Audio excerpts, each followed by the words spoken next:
안녕하세요. 인천에 살고 있는 40대 중반의 남성입니다.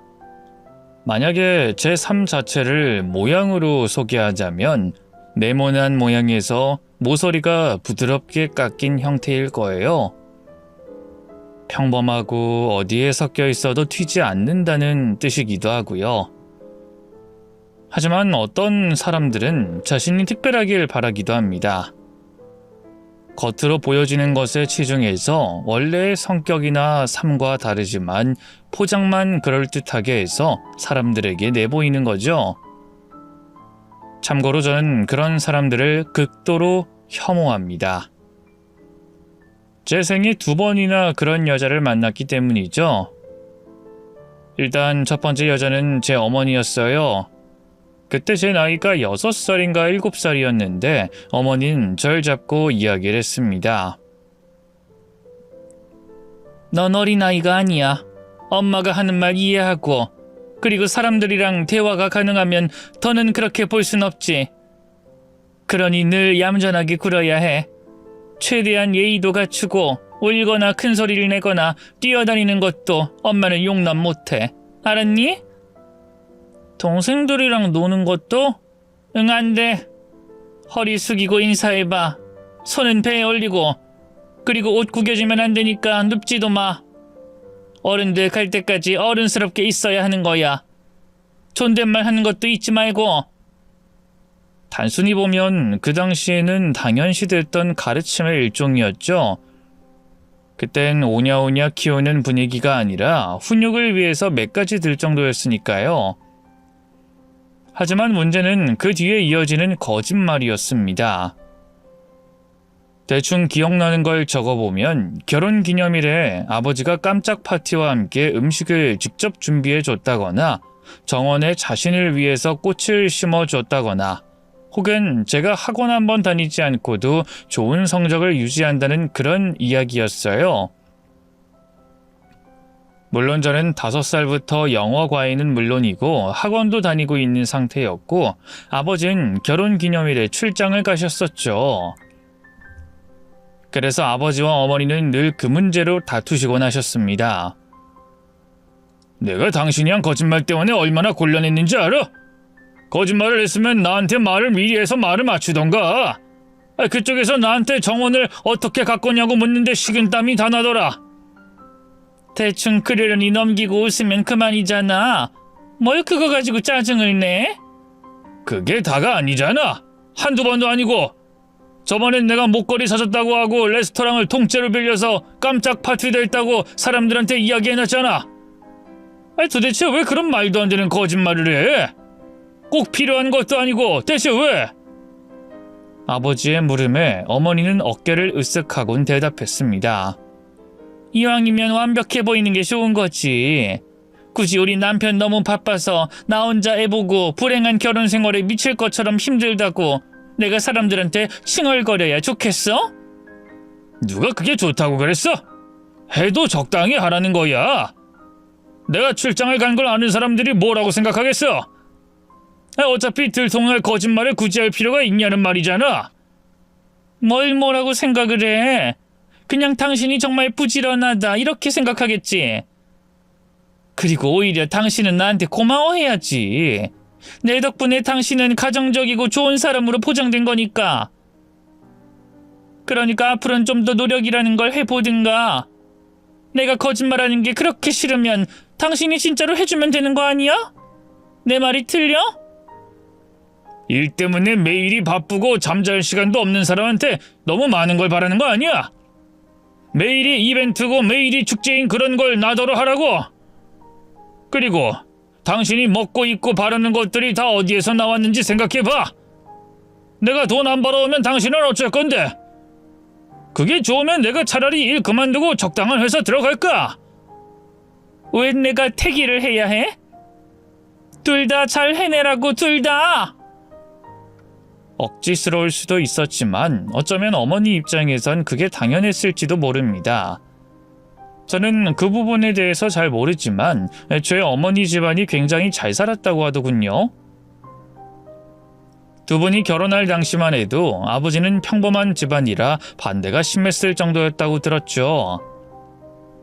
어머니가 저를 가지는 바람에 허락한 결혼이었고 그것 때문에 어머니는 절연까지 당했다고 합니다.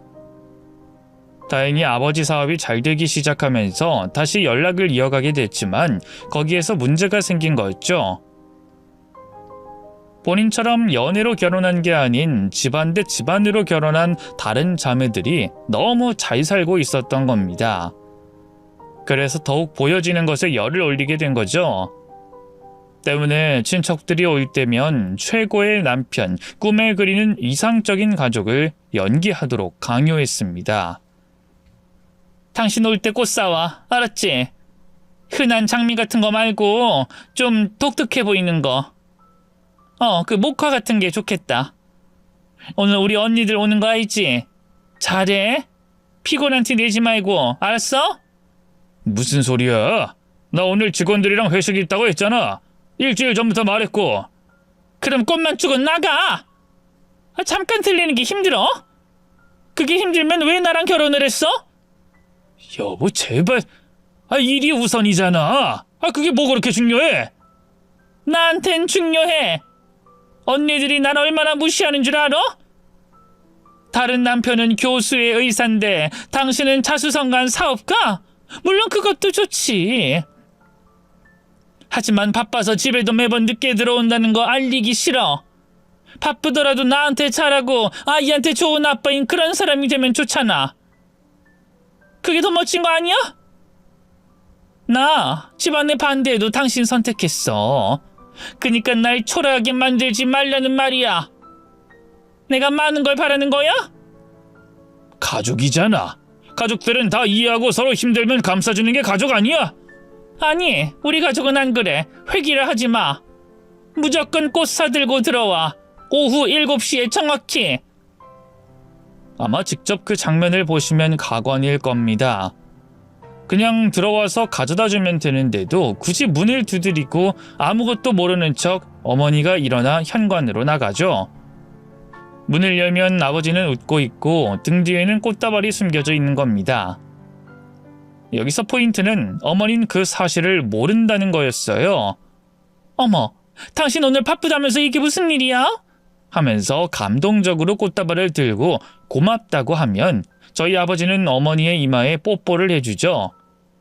그리고 뒤늦게 다른 사람이 와 있다는 걸 몰랐다는 말과 함께 잠깐 들린 거라며 재밌는 시간 보내라는 말을 끝으로 아쉽다는 듯 어머니에게 인사하고 끝으로 저를 안아주고 가는 게 마무리였습니다. 누구라도 그렇겠지만 특히나 아버진 그런 연기를 하는 걸 가장 싫어하셨어요. 애초에 말도 안 된다고 생각했고 비현실적이라는 말을 늘 하셨죠. 하지만 얼마 가지 않아서 가장 싫어하는 연기가 그나마 나았다는 걸 알게 되는 사건이 터지고 말았습니다. 그때는 제가 중학교 1학년이었죠. 건강검진을 하던 중에 아버지는 췌장암 2기 판정을 받았던 겁니다. 아무리 이성적이고 침착한 사람이라고 해도 이 암이라는 말에 꽤 큰 충격을 받은 상태였어요. 헌데 그 결과를 들은 어머니는 이렇게 말했죠. 다른 사람들한테 말했어? 암이다 뭐다 그런 말 했냐고. 아버진 그런 어머니의 물음을 이해 못하고 되물었습니다. 그게 왜? 지금 그게 중요해? 나한텐 중요해. 누구한테 말했는데? 비서랑 어머니랑 친구들한테? 그 짧은 시간에 그렇게나 말을 하고 다녔다는 거야? 친구 누구? 나랑 겹치는 사람 있어? 준호랑 태수, 뭐 걔들이지 뭐. 그 거지들. 그럼 됐어. 나랑 겹치지만 않으면 뭐. 거지라니? 말을 해도 꼭 그렇게 해야 해? 그럼 거지지 뭐라고 불러? 당신한테 돈 빌려달라는 기생충 같은 인간들이잖아. 사업 그거에서 얼마나 번다고. 말이 나와서 하는 말인데 당신이랑 그 친구들 보면 끼리끼리 논다고 하는 말이 딱이야. 우리 언니들 남편 친구들은 다 변호사에 세무사에 배운 사람들 뿐이던데 당신은 도대체 그 사람들이랑 언제까지 어울릴 생각이야?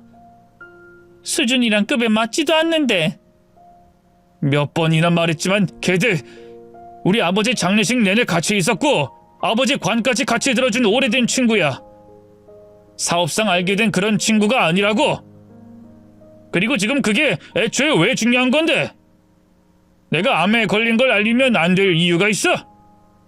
고작 이기잖아. 뭐하러 동네방네 말을 해?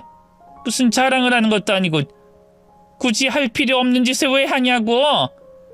항암 뚝딱하고 수술하면 끝인데. 참 쉽다.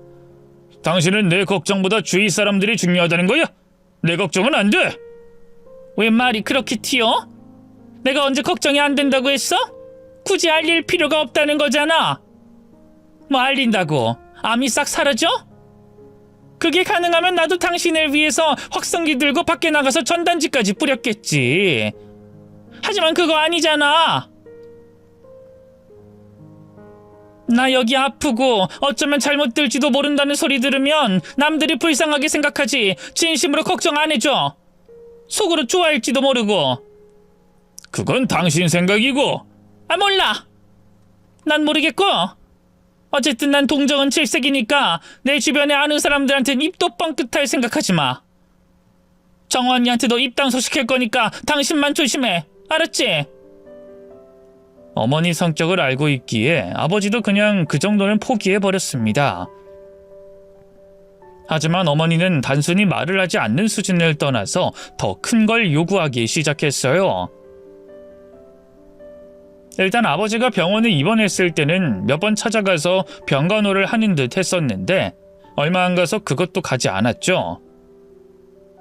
그곳에서 아는 사람을 우연히 마주친 이후부터 말입니다. 그때부터는 아버지가 출장을 갔다고 거짓말을 했고 그 거짓말을 위해서 아무렇지 않은 척하고 다녔어요. 그러다가 저를 끌고 해외여행 계획까지 짜고 남편을 만나러 갈 거라는 말까지 했던 거죠. 저는 당연히 그 의견에 반박했습니다. 그럼 간다고 말만 하고 아버지 병간호라도 하러 가면 되잖아. 진짜로 갈 필요가 있어? 사진이 필요하니까 그렇지. 사람들은 말로는 안 믿어. 아 됐고 오늘도 할머니한테 전화 왔었어. 난 내일 학교 끝나고 바로 병원 갈 거야. 엄마가 가지 말라고 했잖아. 갔다가 아는 사람이라도 만나면 어쩌려고 거길 가. 네 이모부가 의사인데 아무리 같은 병원 아니라고 해도 한 달이 건너면 다 아는 사람이라고. 엄마 지금 그게 중요해? 아빠 항암 치료 때문에 식사도 잘 못하고 엄청 힘들어한다고. 요즘 의료기술 좋아져서 괜찮아. 눈 딱 감고 며칠만 가자. 응? 싫어. 진짜 싫다고. 아빠처럼 누가 어떻게 해외여행을 가? 같이 있으면 병이 나? 병간호를 해주면 더 빨리 괜찮아지는 것도 아니잖아. 벌써 비행기표 끊었고 너희 담임한테는 미리 전화로 알려놨으니까 알아서 해. 그때 저도 마냥 어린 나이는 아니었기에 반항을 하려면 얼마든지 할 수 있었습니다. 하지만 제가 싫다고 하면 그 피해가 고스란히 아버지에게 돌아가는 것 같아서 억지로 참았죠. 실제로 아버지가 항암 치료를 시작하기 전에는 어머니의 요구로 집에 들렸다가 간 적도 있었습니다. 멀쩡한 척, 아프지 않은 척하며 그 몸을 끌고 와서 또 행복한 척 연극을 하고 가셨죠. 그래서 그때는 아버지 대신이라는 생각을 하며 억지로 해외여행길에 올라야 했어요. 하지만 그건 화근이 됐고 아버지는 그 일로 인해서 얼마 뒤 이혼 요구를 하셨습니다. 어머니는 당연히 거부했죠. 완치된 거 아니야? 그럼 앞으로 더 잘 살 생각을 해야지. 이혼? 이런 경우가 어딨어? 아버진 그 말에 한숨을 길게 쉬고는 덤덤하게 대답했습니다. 난 완치가 아니라 주기적으로 추적 관찰을 해야 하는 상태야. 완치는 그 이후에 검사에서 결정이 나는 거고. 어쩜 그렇게 뻔뻔하게 무관심한 걸 티를 내? 인터넷만 쳐봐도 아는 걸. 그게 그 말이지. 뭘 그렇게 복잡하게 생각해? 어쨌든 퇴원을 시켜준다는 건 수술 후에 경과가 좋다는 말 아니야? 다들 그걸 완치라고 말하거든? 혼자만 심각해져서 따질 필요 있어? 당신 지금 많이 예민해진 것 같은데 이혼 소리까지 나오는 건 너무 무책임하잖아. 무책임? 당신 내가 입원하고 치료하는 동안 4번 왔었어. 그것도 아는 사람을 본 것 같다면서 도망친 뒤엔 한 번을 안 왔고. 근데 웃기게도 난 수술을 하고도 그 몸으로 이 집에 7번을 외출증 끊어서 왔어. 이게 말이 되는 일이라고 생각해? 서운하긴 하겠지. 나도 모르는 거 아니야. 그래도 당신을 걱정하는 건... 걱정? 무슨 걱정? 당신이 지금 걱정하는 건 딱 하나야. 이혼! 이혼해서 본인한테 흠이 있다고 사람들이 생각하게 되는 게 무서운 것뿐이겠지. 내 말이 들려? 어머니는 그 말에 씁쓸한 미소를 지었죠. 아니라고 말은 못해. 근데 그게 왜 나빠? 이왕이면 잘 살고 좋은 것만 보여주면 되잖아. 난 그렇게 하고 싶은 거고. 이런 사람인 거 알고도 결혼했으면서 지금 와서 왜 따지고 들어? 그럼 내가 항암 때문에 밥도 제대로 못 먹고 있을 때 정원이 데리고 해외여행까지 가서 내가 찍어준 사진이라면서 사람들한테 자랑할 필요가 있었어? 그렇게 웃으면서. 그걸 봤어? 그건 나도 어쩔 수 없었어. 출장 갔다고 들려댔는데 너무 안 웃는 거 아니냐고 하도 언니들이 물어보니까 어쩔 수 없었다고. 나라고 좋아서 거길 갔을까? 당신을 배려해서 그나마 나랑 정환이 사진만 찍은 거잖아. 그거 이해 못해? 이해 못해? 길 가는 사람 자꾸 물어봐라. 아파 누워있는 남편 숨기려고 해외여행 가서 사진 찍고 사람들한테 자랑질하는 마누라 이해할 수 있는지? 난 당신이랑 이혼할 거야. 싫어. 이혼은 안 돼. 아니, 무조건 이혼이야. 너란 여자랑은 도저히 못 살겠어. 애초에 내가 뭘 지키려고 했는지도 모르겠고 차라리 이참에 암에 걸린 남편이 당신을 너무 걱정해서 이혼을 요구했다고 그렇게 말하고 다녀. 당신 그런 거 좋아하잖아. 최고의 남편, 세상에 없는 그런 로맨틱한 남자. 그러니까 그거 해. 그럼 당신 알량한 자존심이라도 지킬 수 있겠지. 싫다고 했잖아. 내가 뭘 잘못했는데. 절대 안 돼. 그래? 그럼 내가 싹 다 말해버릴 거야. 그래도 돼? 이제까지 당신이 사람들한테 어떤 거짓말을 했는지, 그리고 암에 걸린 남편을 왜 방치했는지 싹 다! 그게 좋으면 이혼하지 말고 버텨. 그럼 그땐 나도 다시 생각해 볼 테니까. 심지어 아버진 제게도 큰 실망을 하셨는지 아예 없는 사람 취급을 했습니다. 아버지 눈에는 자신이 아플 때 어머니와 놀러나 다닌 아들에 불과했을 테니까 당연했죠. 억울하긴 했지만 세상 다정한 모자지간처럼 볼을 맞대고 활짝 웃고 있는 그 장면은 입이 10개라도 할 말은 없었어요. 그렇게 어색한 시간이 흘렀고 결국 어머니는 재산 분할을 최대한 많이 하는 조건으로 이혼을 택하셨습니다. 우습게도 아버지가 알려준 것처럼 암에 걸리게 된 남편이 이혼을 하자고 했고 어쩔 수 없이 선택했노라 거짓말을 하셨죠. 날 얼마나 아끼고 사랑했으면 그런 결정을 했겠어? 진짜 너무 마음 아파. 재산도 나한테 다 주겠다는 걸 내가 겨우 말렸다니까? 이혼 안 해주면 수술도 안 받겠다는 걸 어쩌겠어. 나더러 그냥 잘 살라고 다음 생이 있다면 그때 오래 함께 살자면서 엉엉 우는데 내가 어쩔 수 없이 이혼을 해줬지. 일단 그 사람 살리는 게 우선이잖아. 그야 그렇긴 한데 보통은 안 헤어지지 않을까? 어려울수록 함께 있어야 할 것 같은데. 그런가? 물론 나도 그러고 싶지. 아무래도 계속 설득은 하고 있어. 하지만 남편은 완치가 된 이후에나 다시 합치자고 하더라고. 그래, 뭐 서류상으로만 그런 거라면 뭐. 그래도 최대한 곁에 있어줘야 해. 나름 방향을 잘 잡았다고 생각했지만 일반적인 상식과는 어긋나 있었기에 사람들은 모두 이해시키진 못했습니다. 그래서 어머니가 택한 방법은 아버지의 바로 극적인 죽음이었죠. 항암 치료를 열심히 하면서 자신과의 미래를 꿈꿔왔지만 끝내 세상을 등진 남자로 만들어버린 겁니다. 심지어 그 연기를 위해 아버지의 제사까지 지내는 걸 봤으니 그때부터 어머니와 제 사이가 나빠지게 됐죠. 대외적으로 보이는 자신의 이미지 때문에 멀쩡히 살아있는 사람을 죽었다고 하는 것도 모자라 제사까지 지내는 걸 보니 너무 끔찍했거든요. 하지만 그것 외에도 어머니는 여전히 지킬 게 많이 남아 있었죠. 화려하면서도 고급스러운 집, 그리고 자동차, 여유로운 생활까지 계속 유지해야 했기 때문입니다. 아버지가 재산 분할도 해줬고 꽤 많은 재산을 넘겼음에도 재산은 줄어들기만 할 뿐 시간이 갈수록 위태로워 보였죠. 그때가 제가 고등학교에 막 입학했을 때인데 어머니가 대뜸 이사를 가자고 하더군요. 무슨 이사? 지금 사는 집 계약 기간도 안 끝나지 않았어?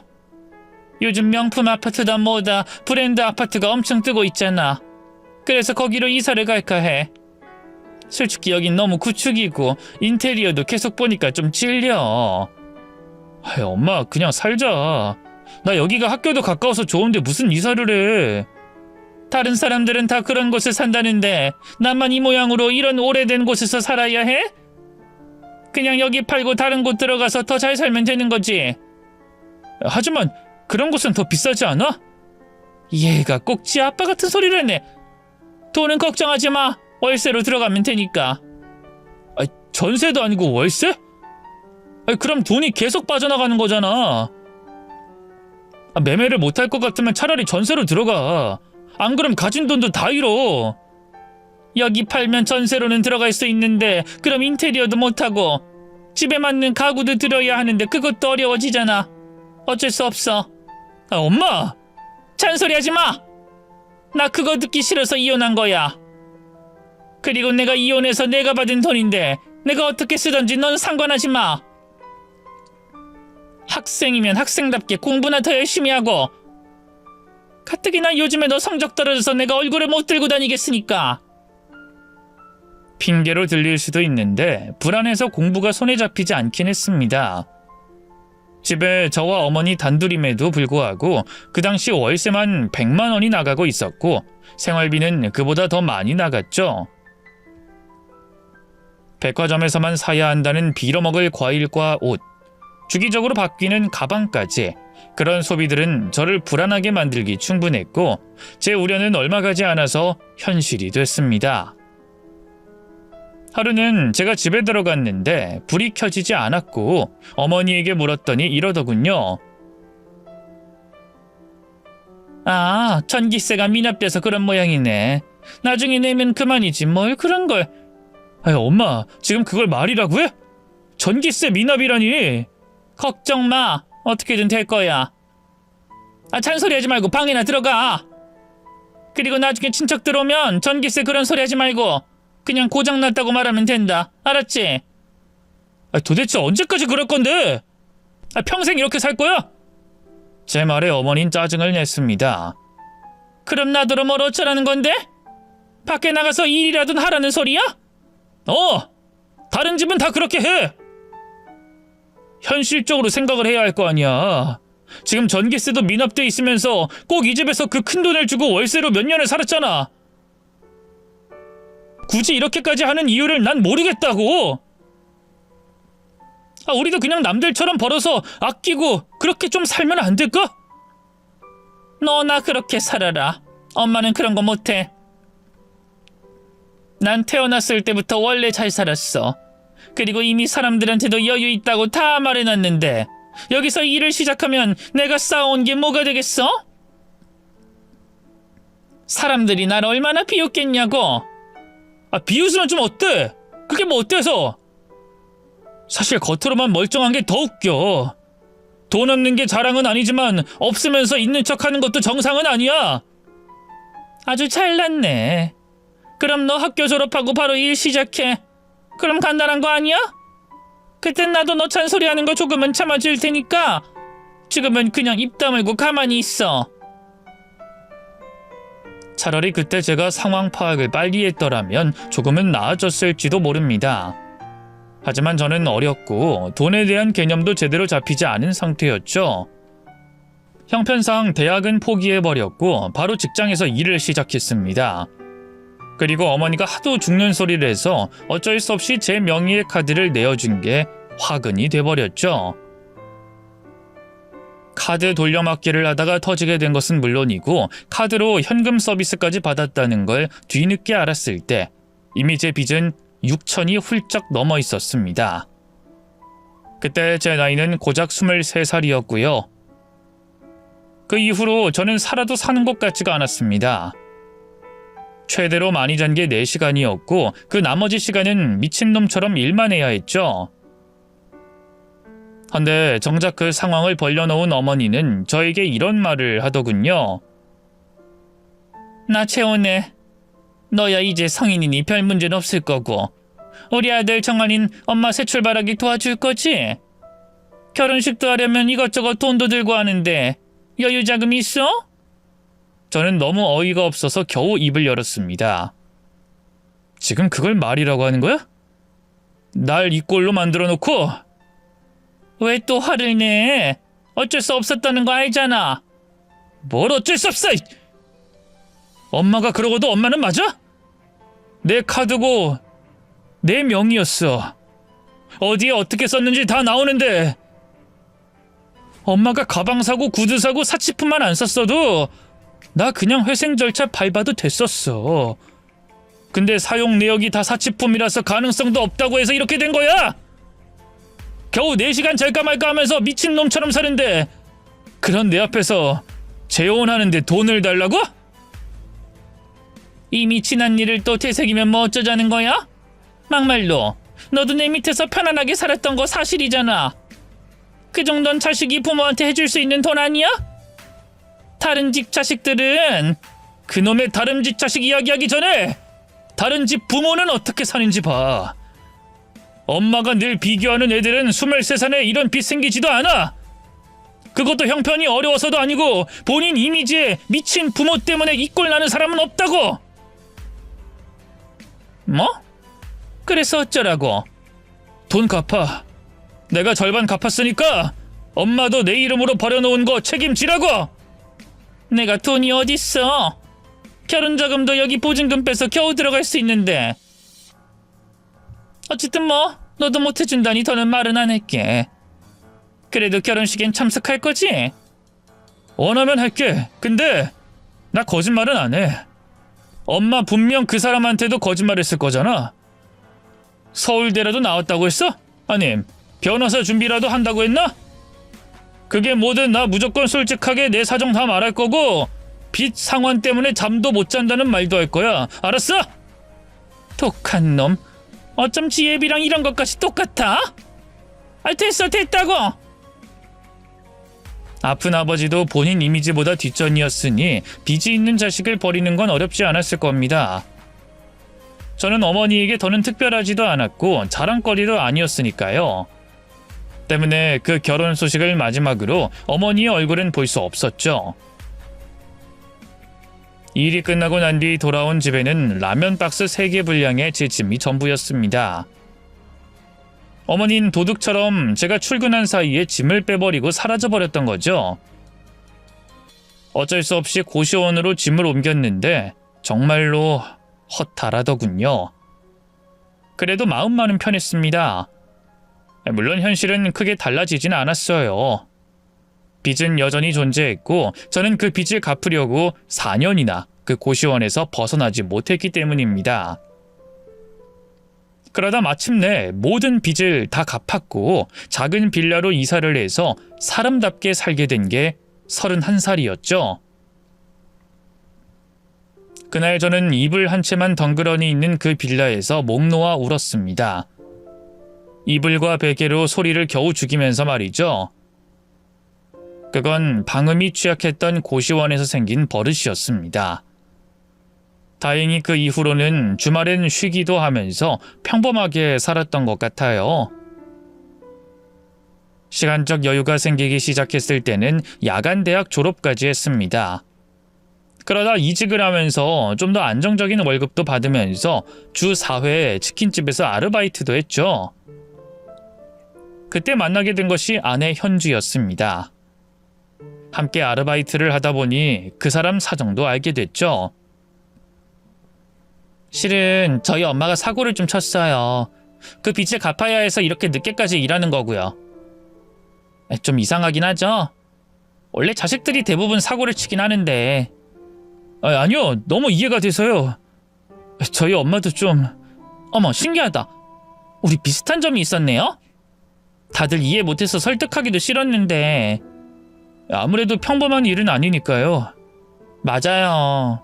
그래도 요즘에 연예인들도 그런 일이 많이 생겨서 공감은 좀 하는 것 같아요. 몇 년 전만 해도 저를 오히려 이상하게 보는 사람들이 많았는데. 정환 씨도 그렇죠? 네, 그러게요. 요즘엔 좀 달라진 것 같긴 하더라고요. 처음에는 그 작은 공감대로 가까워지게 됐습니다. 그리고 깊이 알게 되면 알수록 정말 대단한 사람처럼 느껴졌죠. 왜냐하면 그 사람은 저와는 아예 다른 생각, 또 다른 선택을 했기 때문이었습니다. 돈 무서운 걸 모르고 함부로 쓰는 어머니였음에도 이해하려고 노력했고 단 한 번도 화를 낸 적이 없다고 했죠. 더구나 그런 소비 습관은 일종의 결핍에서 오는 거라고 여겼고 그것을 채워주려고 오히려 노력을 하고 있다고 하더군요. 그 사람의 생각은 빚만 넘기고 떠난 어머니를 원망하고 미워했던 저를 부끄럽게 만들기도 했습니다. 아마 그래서 관심이 갔던 것 같아요. 그 사람이 어떤 식으로 사람을 변화시키는지 알고 싶어졌고 우린 어느덧 연인으로 1년, 그러다가 결혼까지 하게 됐습니다. 혼전 임신으로 급하게 한 결혼이긴 했지만 제대로 구색을 갖출 생각이었죠. 신혼여행은 유럽이나 미국? 그런 곳이 좋지 않을까? 임신 초기에 장거리 비행은 좀... 그럼 일본이나 대만은 괜찮아? 거긴 거리가 그렇게 멀지 않잖아. 그냥 국내로 가자. 국내도 볼 곳도 엄청 많잖아. 혹시 돈 때문에 그래? 나 경력도 쌓여서 꽤 잘 벌어. 알잖아. 알아도 내가 아이 가지는 바람에 일도 못하게 됐는데 아껴야지. 그래야 우리 미래를 위해서 더 잘 살 수 있는 거 아니겠어? 무엇보다 우리 엄마 빚 때문에 신세도 지고 있는데 내가 무슨 해외여행이야. 괜찮아. 다른 건 몰라도 아내는 정말이지 너무 검소했습니다. 아주 작은 돈도 허투루 쓰는 법이 없었고 알뜰하게 돈을 모아 관리까지 하고 있었죠. 늘 늦은 시간에 마트에서 장을 보며 유통기한이 임박한 제품이나 할인이 되는 것만 사왔어요. 또 어떻게 알게 됐는지 상품으로는 가치가 떨어지는 못생긴 과일만 파는 곳에서 과일이나 고구마를 저렴하게 가지고 왔죠. 물론 아이를 키우는 것도 마찬가지였습니다. 다른 사람이 쓰던 것들을 가지고 와서 깨끗하게 씻어 다시 쓰곤 했어요. 누군가는 찜찜하다고 생각할지 몰라도 아내는 그렇지 않았죠. 솔직히 그런 아내를 보면 전 굉장히 속이 상하긴 했습니다. 무엇보다 본인에게 가장 인색했거든요. 하루는 태어난 아이와 함께 산책을 하려는데 아내가 봉지 하나를 들고 나왔습니다. 뭐? 쓰레기 버리게? 나 줘, 내가 들게. 아니야, 쓰레기라니. 이거 내 가방이야, 기저귀 가방. 뭐? 그거 얼마나 한다고? 그냥 집에서 쓰는 다른 가방은 없어? 없어. 그리고 난 이게 가벼워서 좋아. 가방이 뭐야, 그냥 들고 다니는 용도야. 그게 굳이 예쁘고 튼튼할 필요가 있어? 손잡이 있고 가벼우면 이것도 가방이 되는 거지. 그래도 이건 좀 너무 심하잖아. 지금이라도 하나 사러 가자. 지금 생각해도 그 시절은 낭만은 있었습니다. 어떤 사람은 우릴 구질구질하다고 생각할지 몰라도 정말 평화로움 그 자체였죠. 굳이 멀리 가지 않아도 아이를 데리고 여기저기 공원을 돌면서 싸운 도시락을 먹었고 1+1 하는 따뜻한 캔커피를 나눠 마시며 어디라도 걸어 다녔으니까요. 하지만 그 평화로움은 그리 오래가진 못했습니다. 정기적으로 장모님이 사고를 쳤고 아내는 그것 때문에 눈물로 밤을 지새우곤 했죠. 여보, 어떡해? 엄마가 또 사고를 쳤어. 진짜 속이 상해서 어쩜 좋아. 뭐? 무슨 사고?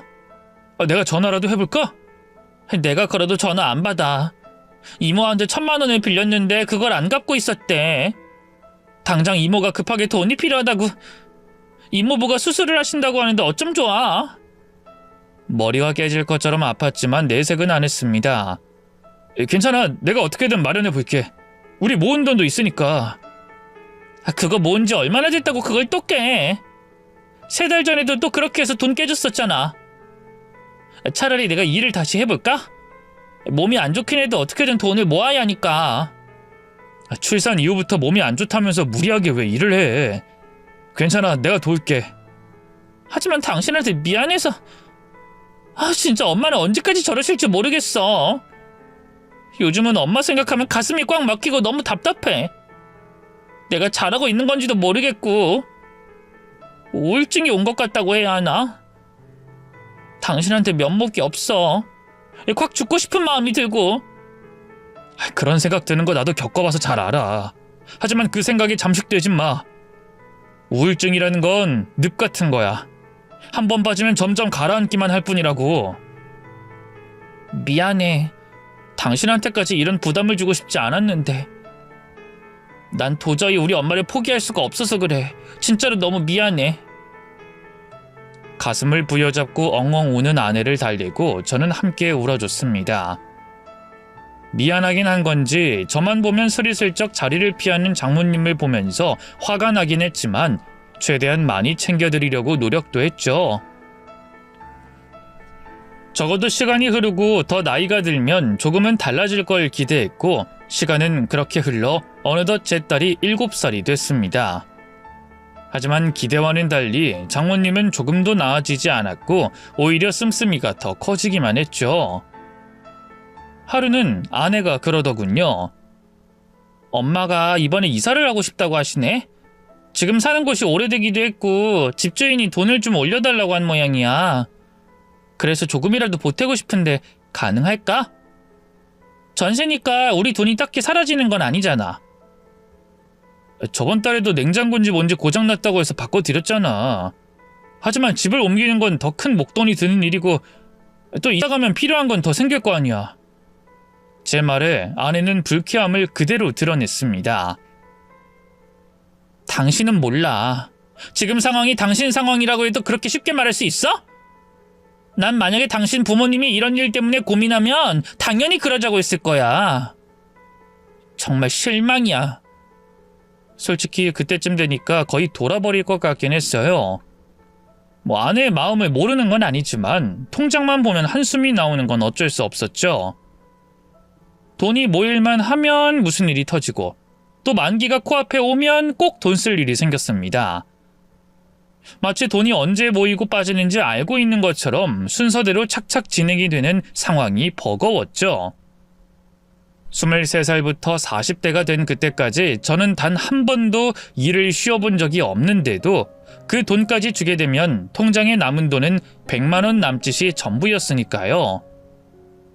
헌데 바로 그 무렵에 생각지도 못한 연락을 받게 됐고 달려간 곳에 아버지가 계셨죠. 어머니와 이혼할 때도 제 얼굴 한번 보지 않았던 아버지는 병원에 계셨습니다. 아빠, 뭐예요? 어디 안 좋으신 거예요? 아버진 그런 절 보더니 살짝 웃으며 입을 열었죠.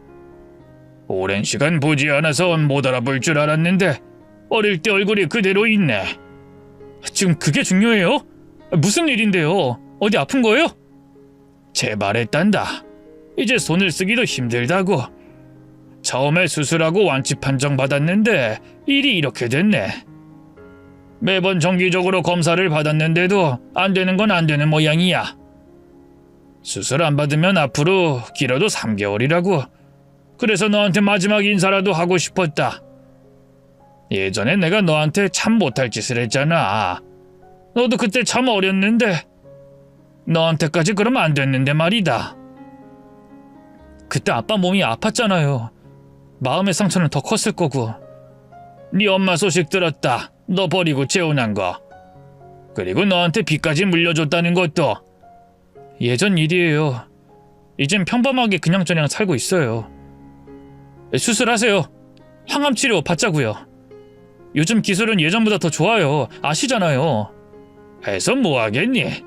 남은 돈도 없는 상태고 너희 할머니도 돌아가셨고 날 간호해줄 사람 없이 혼자서 병원 생활하는 게 너무 힘들어서 더는 못할 것 같아. 저는 그런 아버지의 손을 잡았죠. 제가 도울게요. 제가 병간호하면 되잖아요. 네? 아니 너 일하는 건 어쩌고? 결혼도 하고 아이도 있다고 들었는데. 손녀는 나중에 보여드릴게요. 그리고 제 아내도 그 정도는 이해해줄 사람이거든요. 검소하고 착하고 배려심도 깊은 그런 사람 만났어요.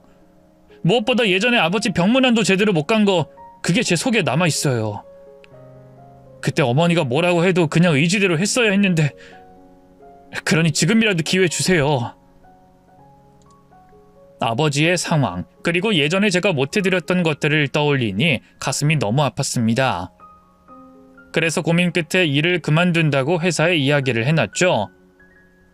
이전에 아내가 말한 것도 있고 결혼 생활 내내 장모님을 위해서 뭐든 하려고 했던 아내는 당연히 이해할 거라고 생각했고요.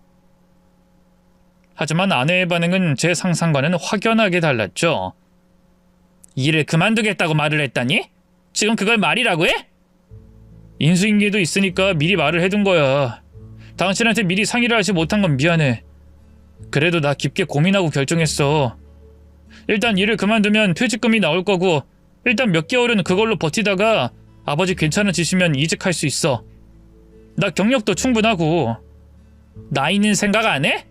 당신 벌써 43살이야. 그런 사람을 누가 받아준다고. 겨우 2년제 야간대학 나와서 자격증 몇 개로 그 월급 받는 것도 대단한 수준인데 그것보다 더 적게 벌면 우린 앞으로 어쩌라는 거야? 서유리 생각은 안 해? 당신이 그러고도 가장이야? 무슨 뜻인지는 알고 나도 미안한데 아버지가 당장 몇 개월 산다는데 그럼 어떡해? 이혼할 땐 뒤도 안 돌아보고 도망친 아버지? 그게 아버지라고 할 수 있어? 거기다 암 치료한다고 돈 한 푼도 없다며. 이러다가 당신한테까지도 돈 내놔라 하면 어쩌려고? 퇴직금도 다 털어서 드리게? 애초에 당신 아버지는 그러려고 당신 부른 거야. 알아? 그야 뭐 그 정도는 해드릴 수 있지. 다른 것도 아니고 아픈 건데. 아내는 어이가 없는지 코웃음을 쳤습니다. 기가 차서 우리 엄마 전세금 이야기할 땐 생각해보자고 하더니 당신 아버지라고 지금 감싸고 도는 거야? 너무 차별하는 거 아니냐고. 거기까지 들으니 저도 화가 치밀었죠. 말이 너무 심한 거 아니야? 차별? 자그마치 7년이야. 그때까지 장모님한테 들어간 돈을 생각하면 오히려 이게 차별이지. 난 솔직히 당신이 당연히 그러라고 할 줄 알았어. 그런 믿음이 있었으니까 일을 그만둔다는 말이 먼저 나온 거고. 상의 안 하고 저지른 건 정말 미안해. 하지만 하루라도 빨리 이야기를 해서 정리하는 게 옳다고 생각했어. 내가 왜 당연하게 허락해야 하는데? 엄마 때문에 미안해서 입 바른 소리도 하지 말았어야 했어? 무조건 네네 이렇게 해야 되는 거냐고. 됐고 다 필요 없어. 아내는 그 길로 나갔다가 얼마 뒤 다시 돌아왔고 그 손에 들려있는 건 이혼 서류였습니다. 솔직히 아내에게 실망을 하긴 했지만 그렇다고 이혼까지 생각하진 않았어요. 무엇보다 저는 아내를 사랑했고 그 사람을 잃고 싶지 않아서 무릎을 꿇었죠. 여보, 겨우 이런 일로 이혼이라니. 화난 것도 알겠고 내가 진짜 잘못했어. 그래? 그럼 당장 번복해. 회사 계속 다닐 거라고 말하라고. 사표 같은 거 낸 거 아니라며. 그만둔다고 말만 한 상황이면 번복할 수 있잖아. 그야 그렇지만 이번 한 번만 봐줘. 다시는 안 그럴게. 아버지 살 날도 얼마 안 남았는데 딱 그때까지만 나 봐주면 안 될까? 어? 제 말에 아내의 표정은 차갑게 바뀌었습니다. 그럼 이혼해. 퇴직금 다 까먹기 전에 그것도 재산 분할 받아놔야 내가 살지 않겠어? 솔직히 말해서 당신 진짜 구질구질했잖아. 검소한 사람이랑 구질구질한 거랑 구분도 못하는 그런 인간. 나도 질리긴 했어. 이참에 나 이혼하고 돈 잘 버는 남자 만날 거야. 여보! 서율이 생각은 안 해? 그렇게 많이 생각하면 너가 키우면 되겠네. 양육권 포기해 준다고 내가. 아내는 그날로 집을 나가버렸어요. 진심으로 그때 너무 힘들어서 죽고 싶기까지 했습니다. 어떻게든 아내를 잡아야 할 것 같아서 서유리를 데리고 장모님 댁에까지 갔고요. 헌데 장모님은 아예 상황을 모르고 계셨죠. 어디서부터 어떻게 말을 해야 할지 몰라서 내어주신 차만 들이키고 있는데 장모님이 먼저 이야기를 꺼내셨습니다. 혹시 말이야, 자네 그때 빌려간 돈 말이야, 그거 언제쯤 줄 수 있는지? 아니 물론 독촉하는 건 아니고 그 기간만이라도 좀 알면 내가 어떻게든 융통을 해보려고. 네? 그게 제가 무슨 돈을 빌려가요? 아니 자네가 급전이 필요하다고 나한테 2천만 원 가지고 갔잖아. 제가 왜 급전이 필요한데요? 장모님이야말로 저한테 다달이 돈 가지고 가셨고 생활비에 용돈, 그리고 저번 달에 무릎 수술한다고 수술비랑 냉장고도 사드렸잖아요. 순간 방에는 정적이 감돌았고 장모님과 제 표정은 똑같이 변했죠. 너무 놀라서 하나씩 말을 맞춰봤는데 장모님은 그간 제가 무능해서 딸의 등골을 빼먹고 산다고 생각했고 저는 그 반대로 알고 있다는 걸 알게 됐습니다. 즉, 저만 보면 눈길을 피했던 게 미안해서가 아니라 화가 나서 그랬다는 거였죠. 뿐만 아니라 그간 아내는 본인이 일을 하고 있다고 하며 장모님에게 딸 서유리를 늘 맡겼다고 합니다. 아내가 부지런해서 마트에서 장을 봐오고 못생긴 과일이나 채소들을 저렴하게 가져온 줄 알았더니 그것도 모두 장모님이 했던 거였죠. 이때 딸 서유리는 저와 장모님이 말하는 소리를 듣고는 이렇게 말하더군요. 엄마 맨날 놀러 다녀. 서유리 너도 같이 갔었어? 어디? 아니 난 같이 못 가. 엄마가 얌전히 있으라고 했거든. 할머니가 유치원 데려다 주는 것도 말하지 말라고 그랬고. 그래도 난 다 알아. 엄만 여기 있거든. 서유린 제 핸드폰을 가지고 가더니 이것저것 꼼지락거리더니 여기! 하고 소리를 치며 제게 화면을 보여줬습니다. 그건 인스타라는 SNS 계정이었고 그 안에는 아내의 모습이 나와 있었죠.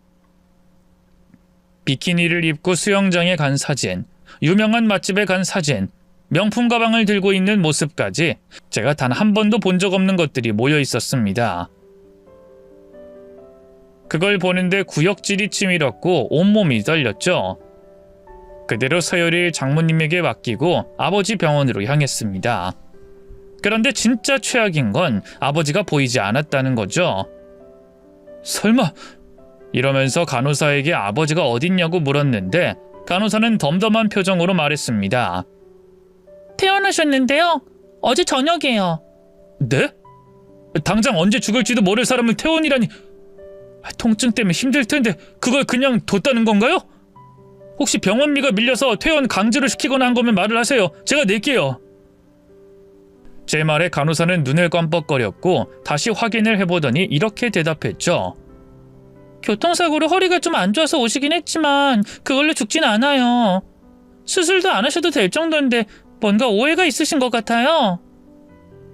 저는 아니라고 다시 확인하라고 소란을 피웠습니다. 헌데 그때 누군가 제 손을 잡아당겼고 그건 제 아버지였죠. 이전과는 달리 깔끔하게 양복을 입고 머리는 바짝 올린 상태였습니다.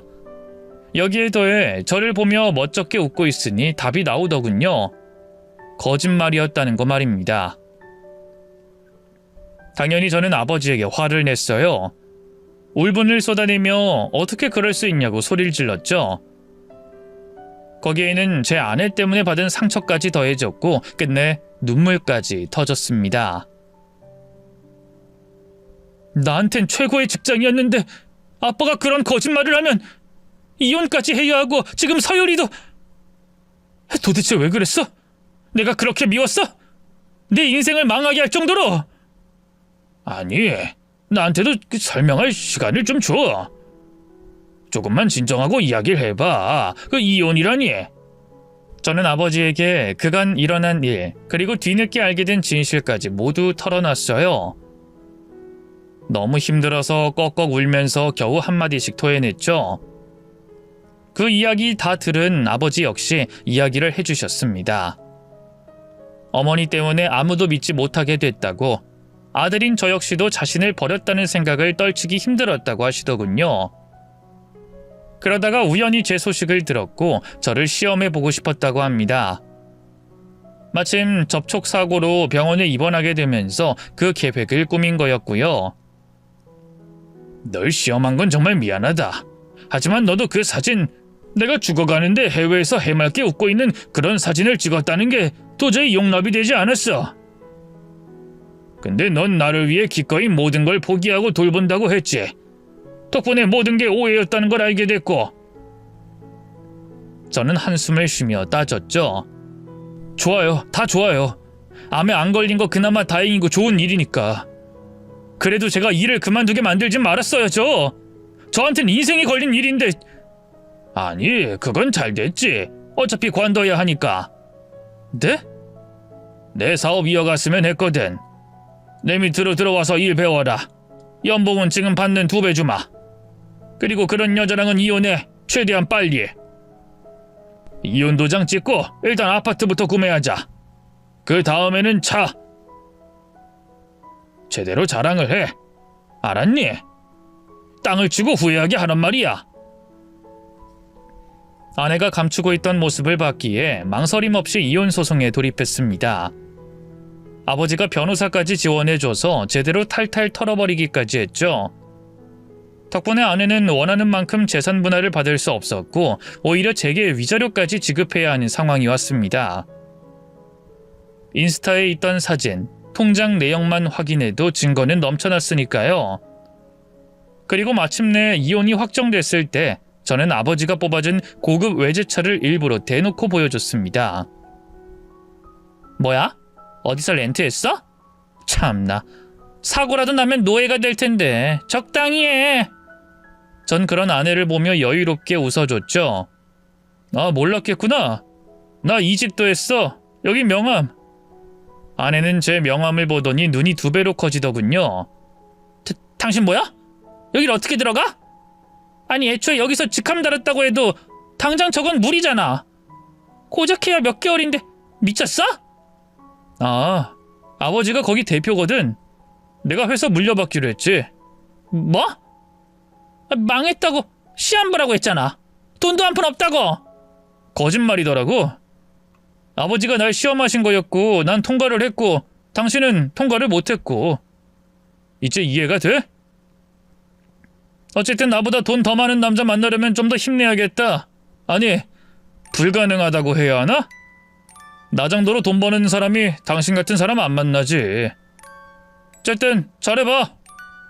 제가 돌아서려고 하자 아내는 제 손목을 잡았습니다. 여보, 우리 좀 더 이야기해봐.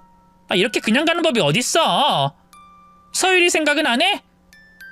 그리고 내가 사치를 부린 게 아니야. 그래, 그건 다 엄마가 시킨 거였어. 알잖아, 우리 엄마가 얼마나 쓰레기 같은 사람인지. 날 딸로 보는 게 아니라 돈 나오는 기계로 보는 사람이야. 날 이용해서 물건도 구매시킨 거고. 이미 다 까발려졌잖아. 왜 자꾸 다른 사람을 나쁜 사람으로 만들어? 사실이니까. 좋아, 이러자. 그럼 내가 엄마랑 인연을 끊을게. 됐지? 그럼 내 말이 사실이라는 거 자연스럽게 알게 될 거야. 돈 안 줘도 돼, 진짜야. 그러니까 이혼만 취소해줘. 어? 헌데 하필이면 그 자리에 장모님이 오셨고 그 이야기를 다 듣고 말았죠. 날 버린다고? 내가 너 하나 제대로 키우려고 어떻게 살았는데? 다른 사람도 아니고 네가 나한테 이럴 수가 있어? 난 그래도 네가 내 딸이라 이런 상황 알게 돼도 네 편이 되려고 했었어. 근데 넌 또 나를 그런 사람으로 만드는구나. 그래, 나도 이제 그만할란다. 아내는 그 말에 눈빛이 엄청나게 흔들리더군요. 뭘 그만해. 엄마, 그게 무슨 뜻인데? 나도 지겹다. 너랑 인연 끊고 나 혼자 살고 싶어. 내가 못해준 게 많아서 가슴에 병이 있다고 생각하고 참고 또 참았지만 날 버린다는 자식 나도 필요 없다. 엄마가 뭔데 날 버려? 나한테 해준 것도 없으면서. 엄만 그러면 안 되잖아. 너도 부모를 선택할 수 없었겠지만 나도 마찬가지였어. 우리 다신 보지 말자. 아내는 그 자리에 주저앉아서 엉엉 울기 시작했습니다. 하지만 저도 장모님도 그 누구 하나 그 사람을 달래주진 않았어요. 자신의 사리사욕을 채우기 위해서 다른 사람들을 이간질하고 이용해온 사람의 최후는 결코 아름답지 않았죠. 그 뒤로 시간이 2년이나 흘렀는데도 전 여전히 아내나 또 어머니를 이해하진 못하겠습니다. 행복을 전시하고 명품으로 자신을 치장해서 자신을 과시한다고 해서 특별해질 수 있다는 생각이 전혀 들지 않거든요. 형태가 어떤 것이든 저는 남이 아닌 스스로에게 특별한 사람이 되는 게 정답이라고 생각합니다. 또한 이걸 깨닫게 된다면 주변 사람들에 의해 휘둘리지 않고 온전히 나 자신을 사랑할 수 있을 거라고 확신하죠. 현재 저는 아주 건강하신 아버지 밑에서 아직까지도 일을 배우고 있습니다. 제게 한참은 멀었다고 명함으로 만들어줬던 직책이 아니라 사실 말단부터 차근차근 올라가고 있고요.